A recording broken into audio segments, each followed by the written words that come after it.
تعالی عنہ قال قال رسول اللہ صلی اللہ علیہ وسلم من کان یؤمن باللہ والیوم الآخر فلیکرم ضیفہ۔ حضرت ابو ہریرہ رضی اللہ تعالی عنہ سے روایت ہے، رسول اللہ صلی اللہ علیہ وسلم نے ارشاد فرمایا کہ جو شخص اللہ پر اور آخرت کے دن پر ایمان رکھتا ہے اسے چاہیے کہ اپنے مہمان کی مہمان نوازی کرے، اس کا اکرام کرے۔ ومن کان یؤمن باللہ والیوم الآخر، اور جو اللہ اور آخرت پر ایمان رکھتا ہے اسے چاہیے کہ اپنے پڑوسی کو تکلیف نہ دے۔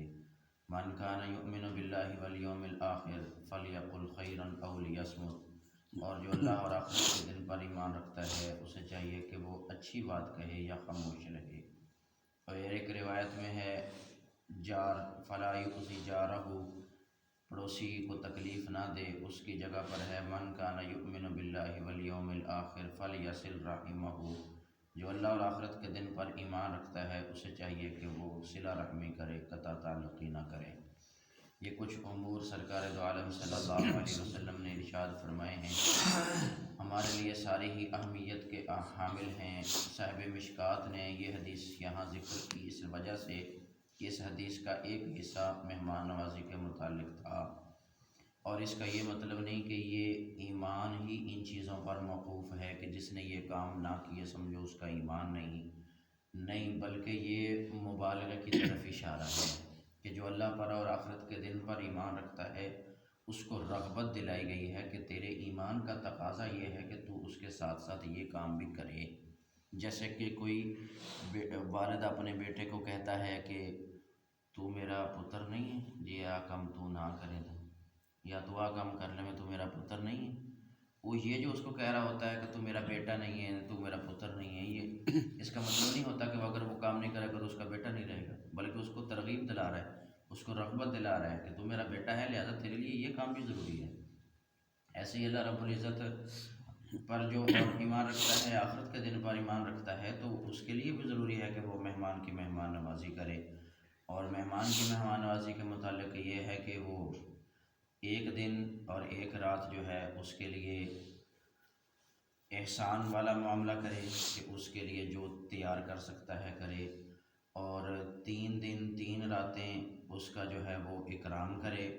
مطلب ایک دن ایک رات وہ تکلف کرے اور باقی 2 دن جو ہے اس کے لیے جو ہے وہ اکرام کرے، اس کے بعد جو کرے گا وہ صدقے کے طور پر لکھا ہے، اگلی حدیث میں آ رہا ہے۔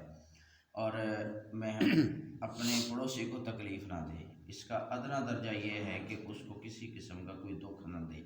باقی پڑوسی کے حقوق بہت زیادہ ہیں، یہاں تک بھی ہے کہ اپنے پڑوسی سے زیادہ اونچا مکان نہ بناؤ، اس کی ہوا نہ بند کرو، اور اپنے پڑوسی کی طرف جو ہے تمہارا دھواں نہیں جانا چاہیے، اگر جاتا ہے تو تم جو ہے اس کے لیے اس کی طرف سالن بھی بھیجو، اگر وہ محتاج ہے تو اس کی مدد کرو، اگر وہ بیمار ہے تو اس کی عیادت کرو، اگر وہ فوت ہو چکا ہے تو اس کے جنازے میں شریک ہو۔ پڑوسی کے بہت زیادہ حقوق ہیں، اس لیے سرکار دو عالم صلی اللہ علیہ وسلم نے فرمایا کہ کہیں وراثت کا حقدار نہ ٹھہر جائے، اور اسی طرح فرمایا کہ تم اللہ اور آخرت کے دن پر ایمان رکھتے ہو تو تم بھلائی کی باتیں کرو، اور یا پھر خاموش رہو، یہ فضول لغویات جو ہے وہ نہ بولو اپنی زبان سے۔ عن ابی شریح الکعبی رضی اللہ تعالی عنہ ان رسول اللہ صلی اللہ علیہ وسلم قال من کان یؤمن باللہ والیوم الآخر فلیکرم ضیفہ۔ حضرت ابو شریح الکعبی رضی اللہ تعالی عنہ فرماتے ہیں کہ رسول اللہ صلی اللہ علیہ وسلم نے ارشاد فرمایا کہ جو اللہ پر اور آخرت کے دن پر ایمان رکھتا ہے اسے چاہیے کہ مہمان کی مہمان نوازی کرے، جائزتہ یوم و لیلۃ، یعنی ایک دن اور ایک رات اس کے لیے احسان والا معاملہ فرمائے، بس ضیافہ ثلاثۃ ایام، اور یہ ضیافت جو ہے وہ 3 دن ہوتی ہے، فما بعد ذلک فهو صدقہ،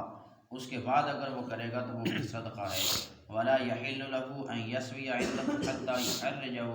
اور مہمان کے لیے بھی امور ذکر کیے ہیں، یہ نہیں کہ صرف میزبانی جو اس کا اکرام کرے اور اس کا جناب 3 دن تک مہمان نوازی کرے، جو ہے مہمان اس کے لیے بھی حکم ہے کہ اس کے لیے بھی نہیں حلال کہ وہ اس کے پاس اتنا دن ٹھہرے کہ وہ تنگ دستی میں مبتلا ہو جائے۔ وہ گیا تھا نا مہمان، اتنے دن گیا، وہ وہاں رہا، واپس جانے کا نام ہی نہ لے، گھر والوں نے کہا کہ آپ کے بیوی بچے جو ہیں نا وہ اداس ہو گئے ہوں گے تو آپ کو یاد کر رہے ہوں گے، اشارہ تو چلا جائے، چنگا ہے ہوں جان کا نام نہیں لیتا، کہنا میں بھی 2 دن سے سوچ رہا ہوں ان کو بھی یہیں بلوا